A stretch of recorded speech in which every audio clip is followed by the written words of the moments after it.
college football playoff rankings that just got released.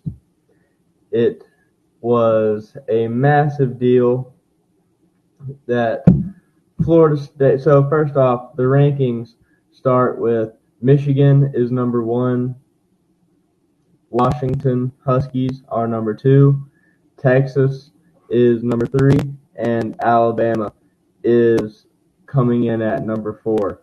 Now, a lot of people are upset that Alabama made it in over Florida State, but as it stands, Michigan will play Alabama in the Rose Bowl at 5 on January 1st, and Washington will play Texas in the Sugar Bowl at 8:45.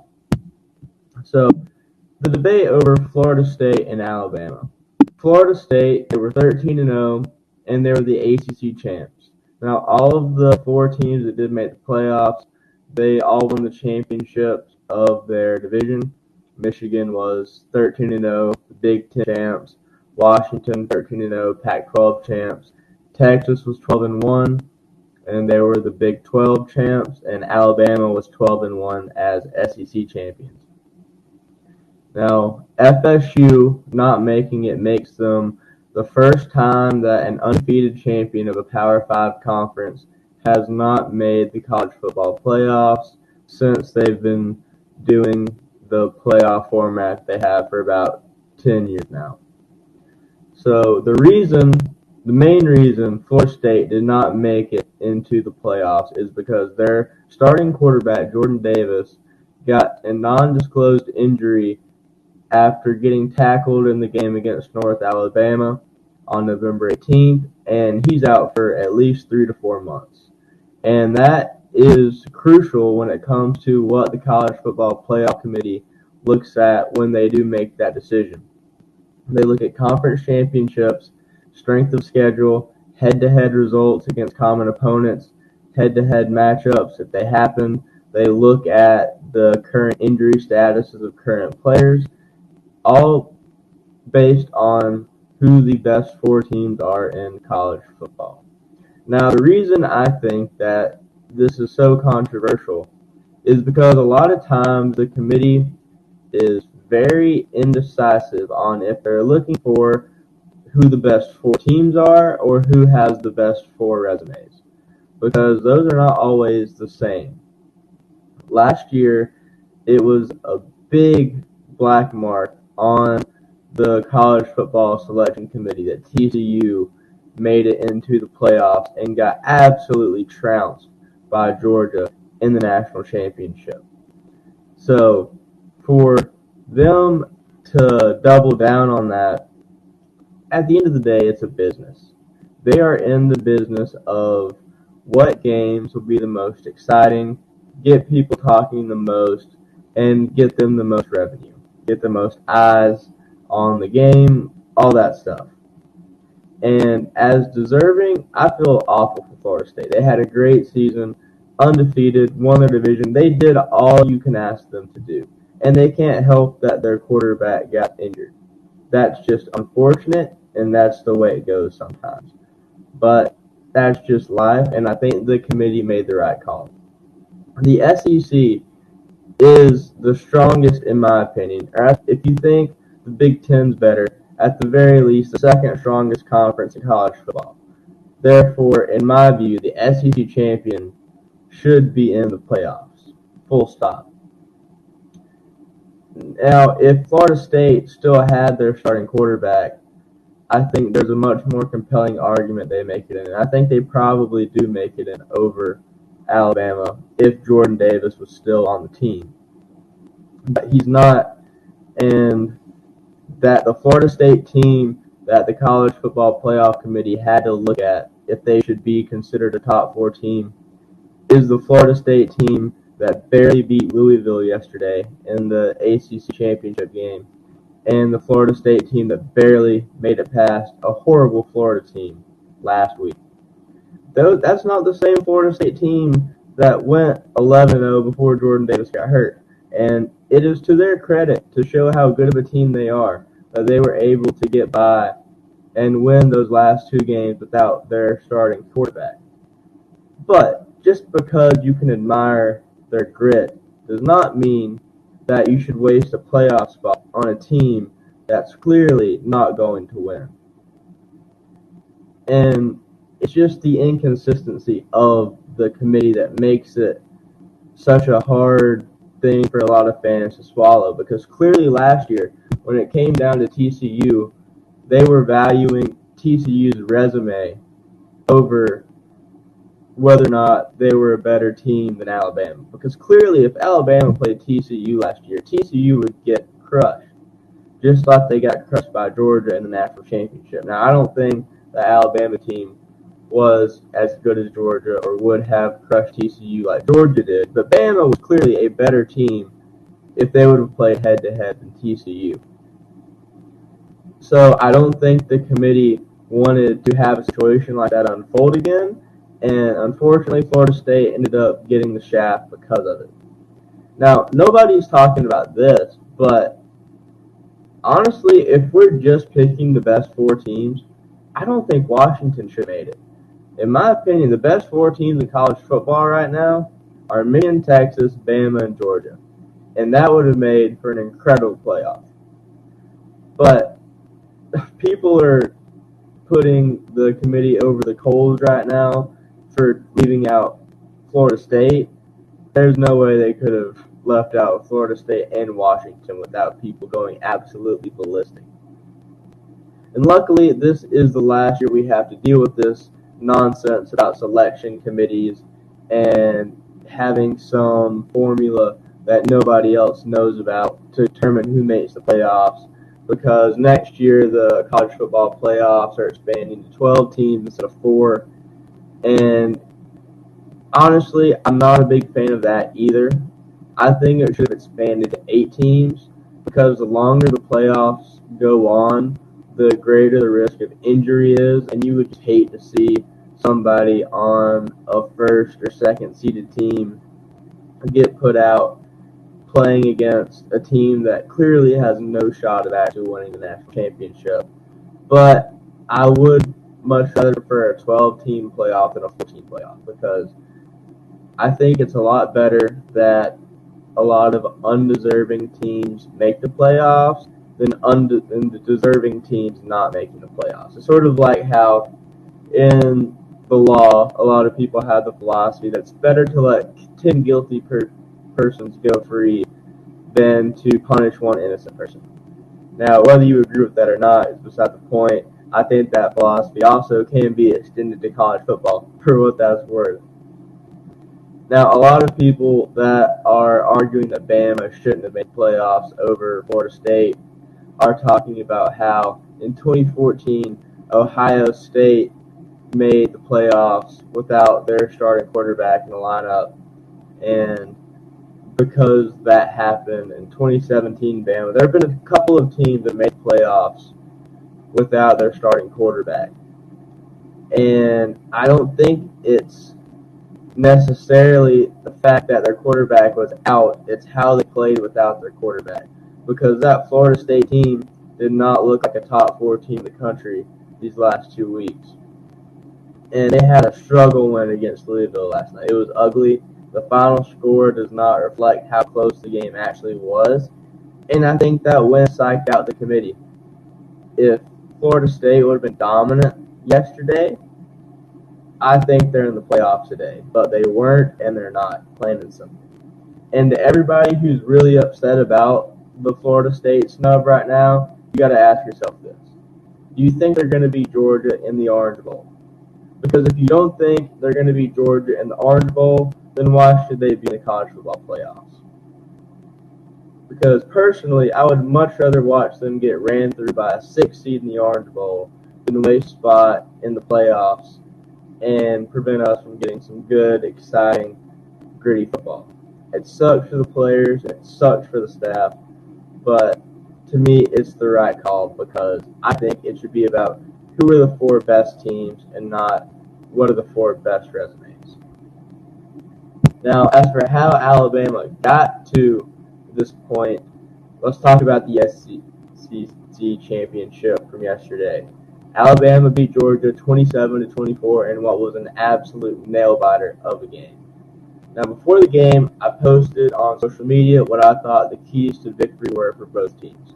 For Georgia, I said they had to get the defense started right away, which they did. They had to make Milroe run, which they did. And they had to force Bama into committing penalties, which they did not do. And for Alabama, I said they had to let Milroe get into a passing group early, which he absolutely did not do. They had to be disciplined and not commit unforced penalties, which this was by far the most disciplined game Alabama has played all season. And kudos to Nick Saban for being able to get the team to play with that level of reserve, and kudos to the team for being able to do it. And number 3, don't let Georgia dominate the time of possession or tempo of the game, which Alabama absolutely did. At the end of the game, Alabama possessed the ball for 31 minutes compared to Georgia's 28, which was by far the most impressive showing this season of a team making Georgia play to them and not the other way around. So both teams are able to execute on 2 out of 3 of what I thought their keys to victory were. Now, the crucial part, it all came down to Jalen Milroe. He was the MVP yesterday, rightfully so. And it was just the most Jalen Milroe game ever, to be completely honest. He did absolutely pitiful from passing perspective, but he did great at running, and it is what it is. I did not think if he were to put on a performance like that, Alabama would be able to win. I thought for them to win, he had to be a dual threat, and he proved me wrong. Barely, but surely he proved me wrong. Now, going back to penalties for a second, I said this was the most impressive showing from Alabama from a lack of penalty standpoint. Georgia committed 5 penalties and lost 56 yards because of it. Alabama committed 3 and lost 36 yards. So both teams did really well as far as not committing penalties, not letting that impact the game that much. That being said, though, Georgia played a lot sloppier than Alabama, and their penalties came in relatively crucial moments in the game that did not help their case. So the way it got started, Alabama, I think, got up to a 3-0 lead start. Georgia got a touchdown, 7-3.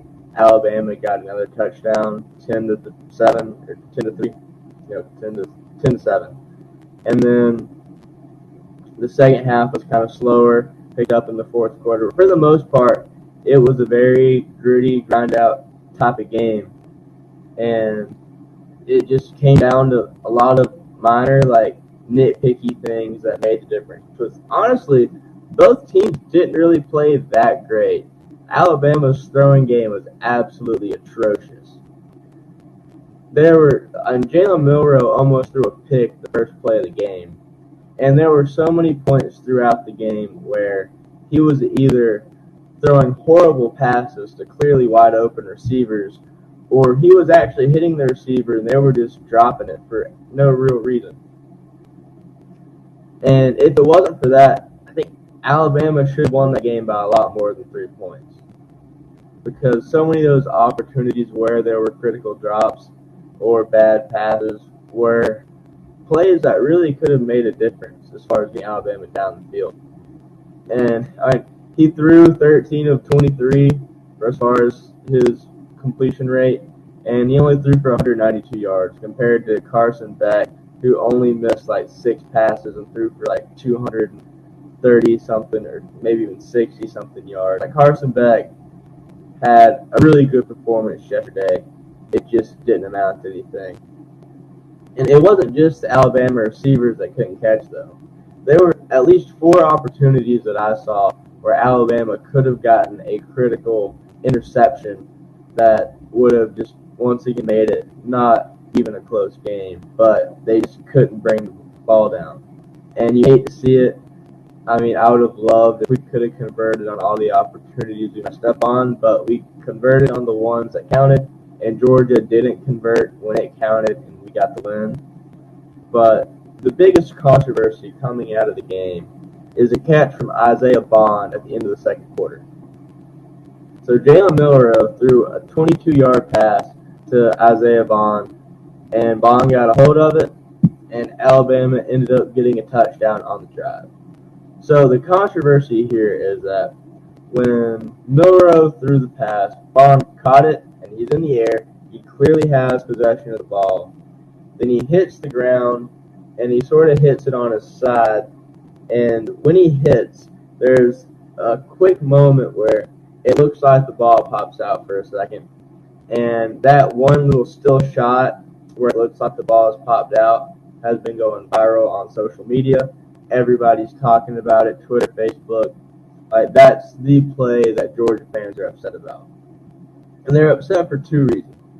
One, that it was called a catch in the first place because they thought it was a missed pass, and they thought it was trapping, that he used the ground to make it look like he caught it.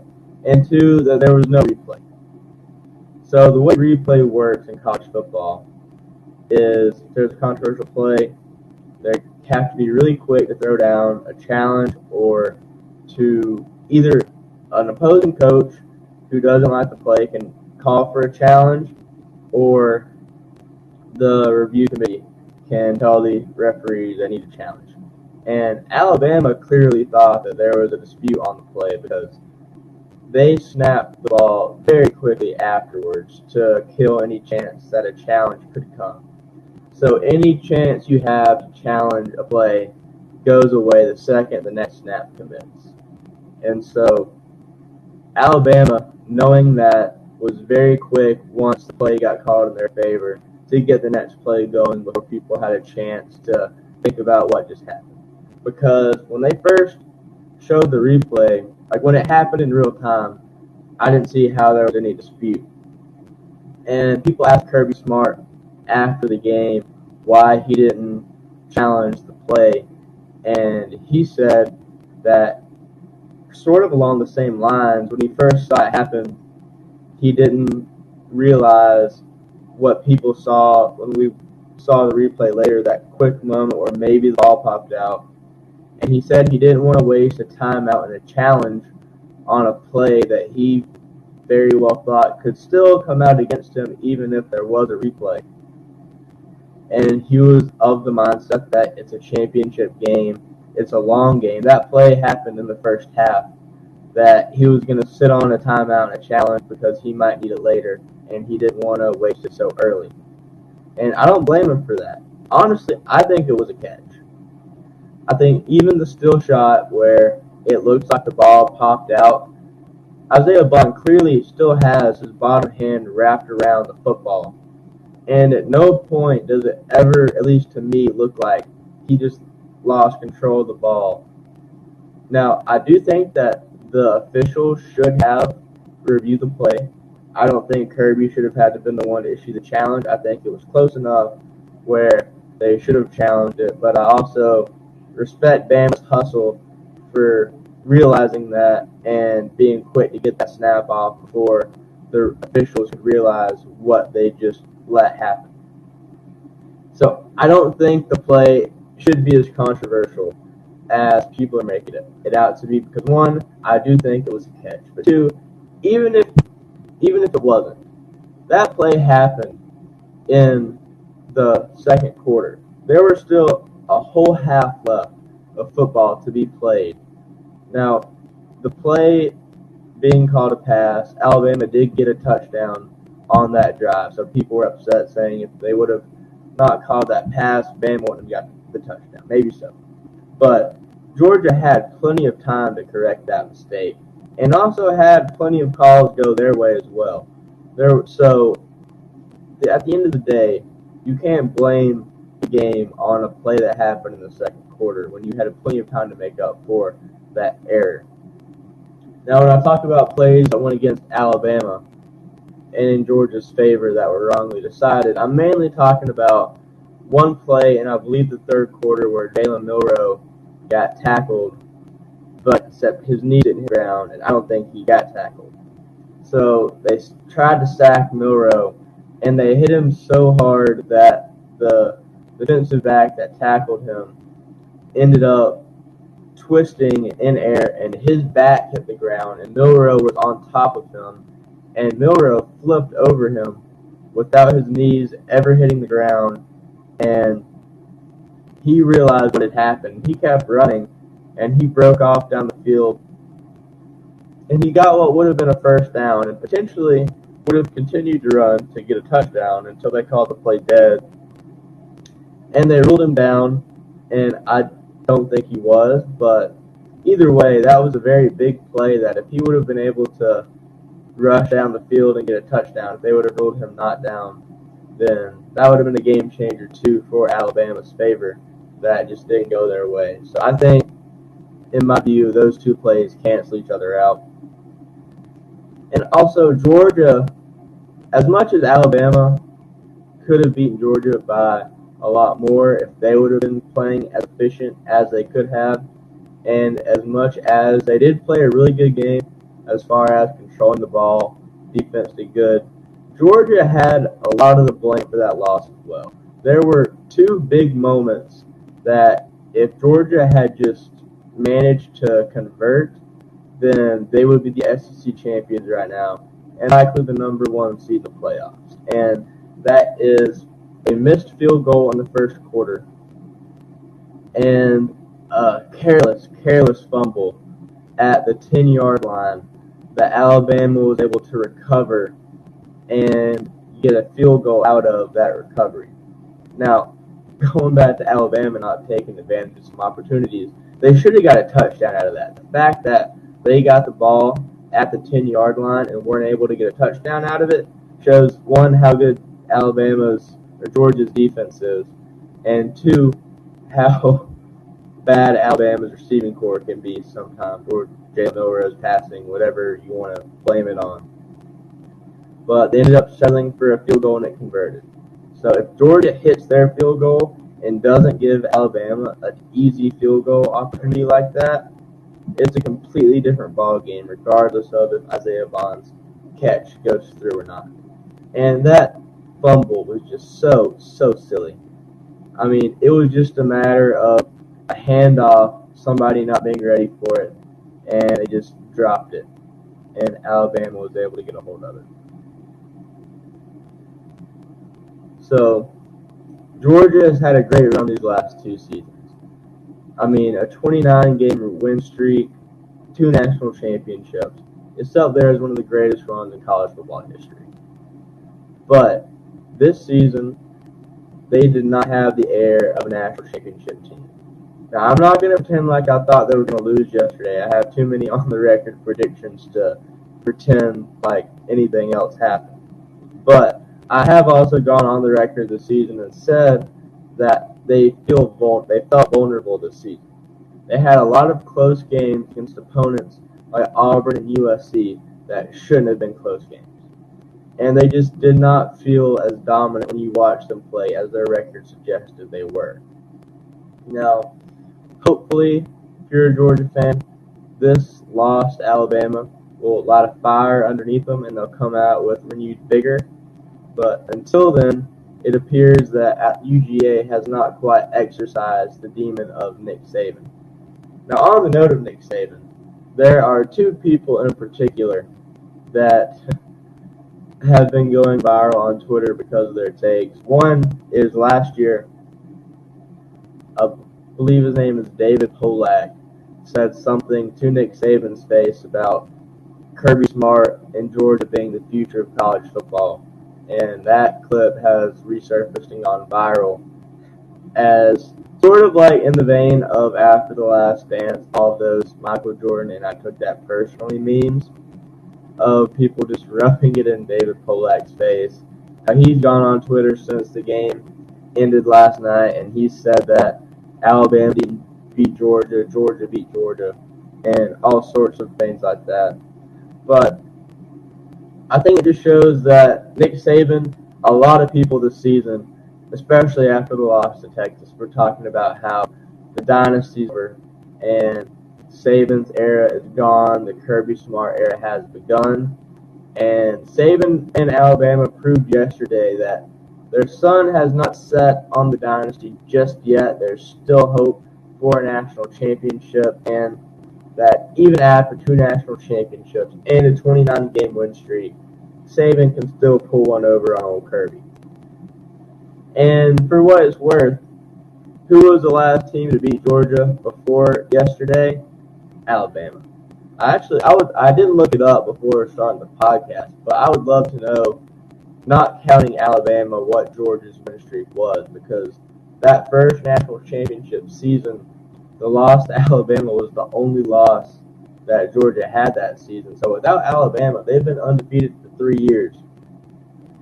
And, hey, that 2021 national championship, or 2021 seed, the national championship was in 2022. I hate how that always works out because it always throws my ears off. But a lot of people were celebrating, saying Georgia exercised this Alabama Nick Saban defense, and maybe pump the brakes on that. I think that the Georgia-Alabama rivalry has been the best thing in college football these last 5, maybe even more years. And it'll be a lot more exciting once the SEC division lines are done away with next year. And we can see maybe them play more often. I've always said it's a shame that Alabama's 2 SEC East teams every year are Auburn and Tennessee. And maybe it's because I was not an Alabama fan my entire life.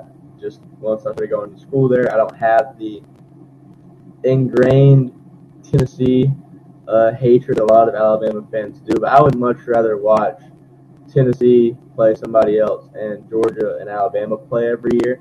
I think that would be a lot more of an exciting rivalry than Alabama-Tennessee, but it is what it is. I hope that next year we can play Georgia a lot more often, and it'll be a lot of fun. I'm also excited to see how Texas and Oklahoma coming into SEC shapes things up. I think if Alabama does get put out by Michigan in the first round, you're going to see me put on my Texas Longhorns shirt and go horns up, because if Alabama doesn't win, I would love if somehow we could get the incumbent national champions joining the SEC. I think that makes for a lot more of a compelling narrative than if Washington or Michigan wins the national championship.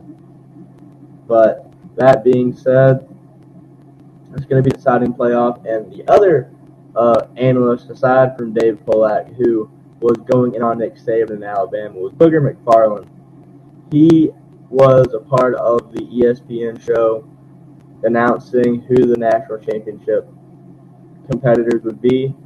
And after it was revealed that Alabama made it over FSU, he was just beside himself. He was calling it a travesty, talking about how a team that's undefeated and won their conference should never be chosen, or should never not make the playoffs over a team with 1 loss. And at the end of the day, I can agree with where he's coming from, but he was just so over the top with his analysis that I think it really just showed how biased he was. Because you can disagree with the decision, but to call it a travesty, I've seen people say that it denigrates the entire college football system, that it ruins any legitimacy that the committee has, all this stuff. And I can get being unhappy with the decision, but to act like you don't understand where they were coming from, it's just silly, and to me it's just overly biased. And it also, I guess, just depends on what you think the criteria should be. And it's a knock against the college football playoff committee that after a decade, they still haven't clearly defined what the criteria are. I believe they do it on purpose so they don't have to tie themselves down to one potential method of interpretation over the other.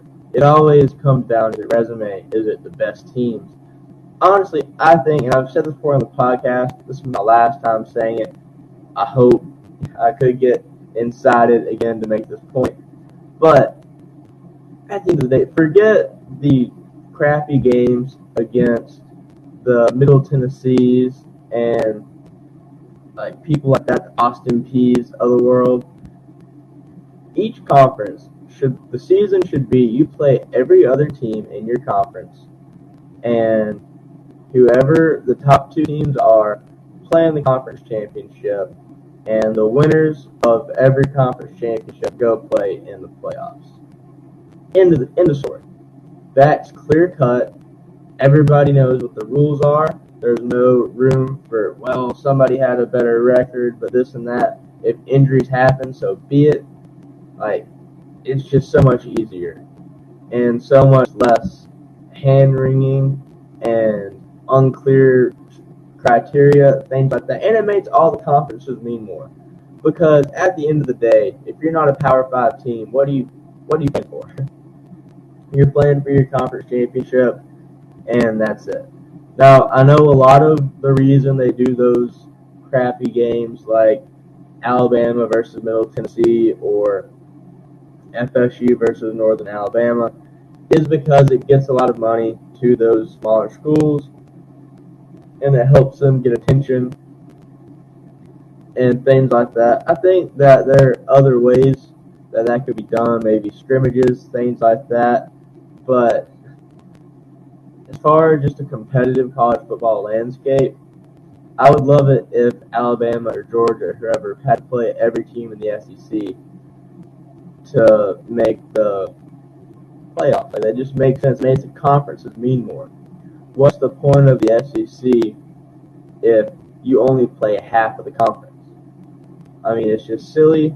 It's not the most efficient way you can do it. I like my way a lot better. If anybody has any better alternatives, I would love to hear them. Send them my way. But it is what it is for now. I'm excited to see how the 12-team playoff format works next year, and I'm happy with how the weekend turned out, though I understand why others are not.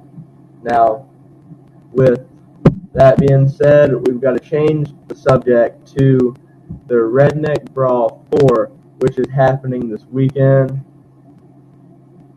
I have a cousin named Sam Malone who will be joining us here in a few moments, who is fighting in the Redneck Brawl, and we will let him tell us all about it. Calling him right now. Can't wait to see what he has to say. Hello. What's up, Sam? What's up? How you doing? Doing good, man. Can't wait to hear all about the Redneck Brawl. So, tell us about it. How long has it been around? What have your training methods been? Who are you fighting? Let's hear it. So, basically, this is the fourth one, I believe. It started out in West Virginia. It's about as professional. It's about as unprofessional and professional as you can get. I've just been going to the Octopus Gym training. I'm training with the main event up there. His fight name is Man Bear Pig. He's fighting for Shizat the Rizat from Rough and Rowdy. Okay, Man Bear Pig. I like that. That's a good South Park reference for those of you who've never seen the show. Hilarious. Yeah, I'm going about the deadly diabetic. So you can choose which one he wants to get knocked out with, type 1 or type 2. So how did you pick your ring name? I know obviously you have diabetes. Was that simple as that? Whose idea was it? Kind of just came to me just randomly. I mean, mainly just because I have diabetes. But yeah, it just kind of came to me. It had a good ring to it. Yeah, that's a way to make a weakness into a strength right there. Own it. Not that diabetes is a weakness per se, but it's an illness. That's a way to wear it on your chest. People use it as a crutch. People use it as a crutch for sure. There ain't many diabetic boxers. No, I can't say I know of any. Now, who are you fighting? He goes by the name Bama, a rap artist, if that tells you anything. I'm sure he's going to have a lot to say after the the SEC championship game yesterday. Oh, I'm sure, but it won't matter December 9th. He ain't going to be able to say nothing after I get done. Now, has he had any fights in any of the past Redneck Brawls? Like, have you seen any of his tapes? What's he about? He hasn't fought any of the Redneck Brawls. I haven't really seen any of his tapes. I mean, I've just been mainly watching every video of the Redneck Brawl there is to see, because, I mean, most of these guys, they're not going to come out fighting like normal fighters. Yeah. Most of them are going to come out full rush and they're going to be gassed after a minute. So my tactic first round is just to see basically what he's going to be doing I'm gonna basically see what he's gonna do to fill it out. If he comes to wrestle me, I'm just gonna try to keep distance and just piece him up. And if he wants to sit there and actually box, then I think he's gonna have some trouble. Yeah, I mean, he has a good strategy. No point in it spending energy when you don't have to. Let them come to you. How many? It's a 3-round, 1 minute round each, right? That's the format. Yeah, that's it. I believe the main event's a little different, but my fight's three 1 minute rounds. There you go. I mean, hey, 3 minutes of fighting, that seems like something that you have plenty of experience doing. For sure. It takes a lot more out of you. Like, the average person can't go in there and fight 3 minutes full speed and not get messed up. Oh, absolutely. I mean, even just the cardio it takes. Anybody listening to this right now, if you have any type of boxing glove, boxing bag, whatever, just go punch it for 3 minutes straight and tell me if you can make it the full 3 minutes, because I've done that exercise before, and after about 1 minute, your arms just feel like pudding. Like, it's very, very hard. Now, what kind of training have you been doing at the Octopus Gym? Just a bunch of cardio, holds? Like, what have you been working on? Well, mainly during the week, it's been more of a cardio. We still spar pretty much every day, but Sundays have been the real practices, the real like sparring, like the wars. Like I've been training with some pretty legit guys. I've been getting pieced up by them. I think they have 2 or 3 fighters in the PFL. Oh, I believe I've seen some of the Snapchats you've posted. It looks like the training's pretty brutal. Oh yeah, for sure. I mean, I knocked the guy out a couple Sundays ago. I mean, I was only throwing like 50%, knocked him out in like 30 seconds, and nobody even stopped sparring besides me. Like, nobody even checked on him. I was like, all right, let's go take a break and get some water, man. Like, Yeah, dude, I mean, for sure. absolutely. Do you have any, I guess, specialty moves? Like, are you more of a hook person? You like a good jab? Like, if you're going to knock somebody out, what's your move? Well, I got a good jab, but that's not really going to knock them out. Yeah. It's either going to be my right cross, or it's going to be a jab into a right body shot. That right body shot's my strongest shot. So the first round, I'm thinking he's going to be covering his head, so I'm going to jab and then go to the body a few times, do a couple combos, and then I'm going to go to that same combo again, jab, and then I've got this. It's almost like an overhand. You go like you're throwing a body shot, and then like at the very last second, you kind of like throw it up, and it comes to their head, and they're gonna start to drop once they get that body.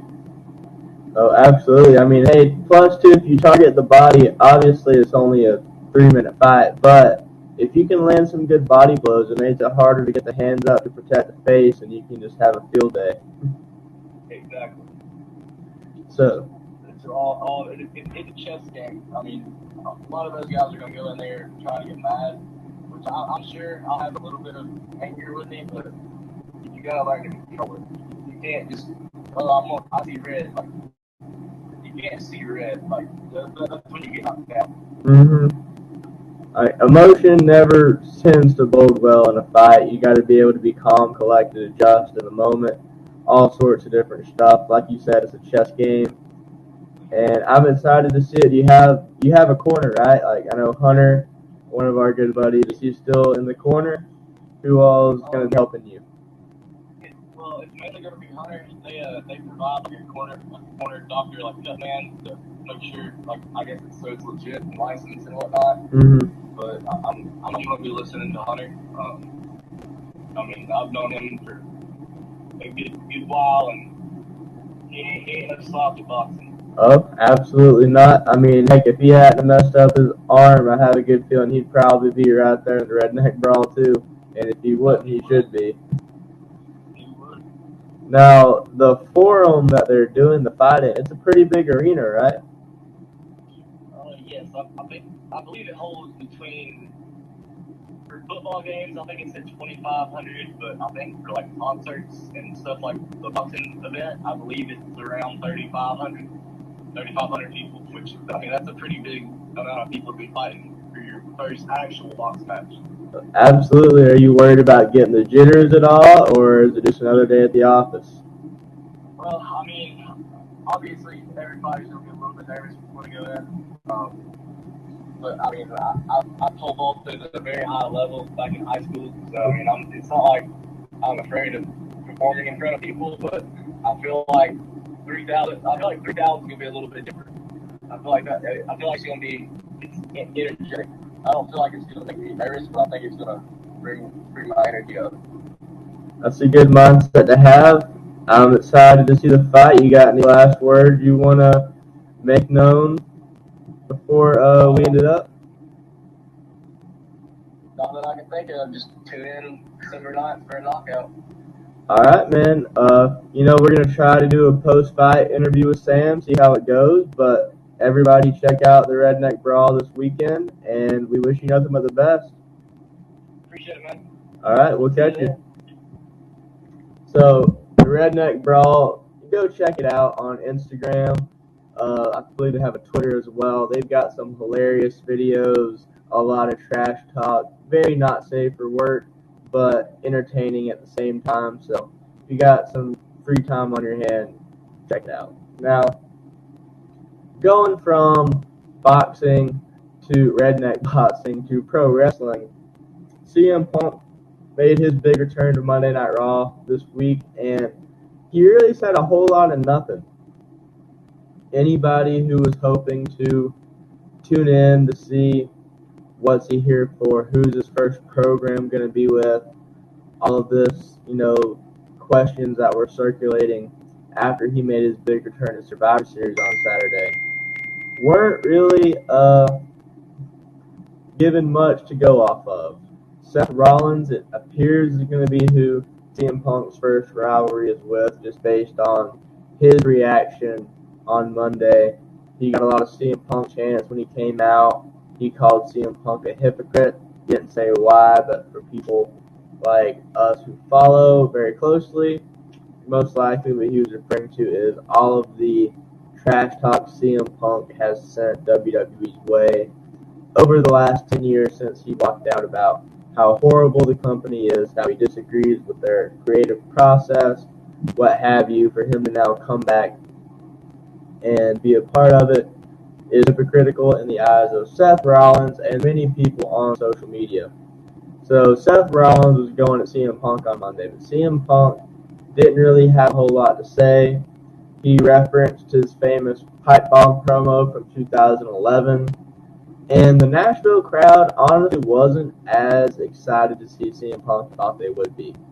There were a lot of big moments in his promo that were clearly meant to get a big pop from the crowd and just kind of fell flat. Like, he was referencing the pipe bomb, and he clearly thought that more of the audience would have gotten those references, but didn't really get the reaction. I mean, a lot of it has to do with the fact that it has been 10 years since he showed up, and a lot of the people that were probably at that show were children when CM Punk made that promo and was last in WWE. As crazy as it may seem, 2011 was basically 13 years ago.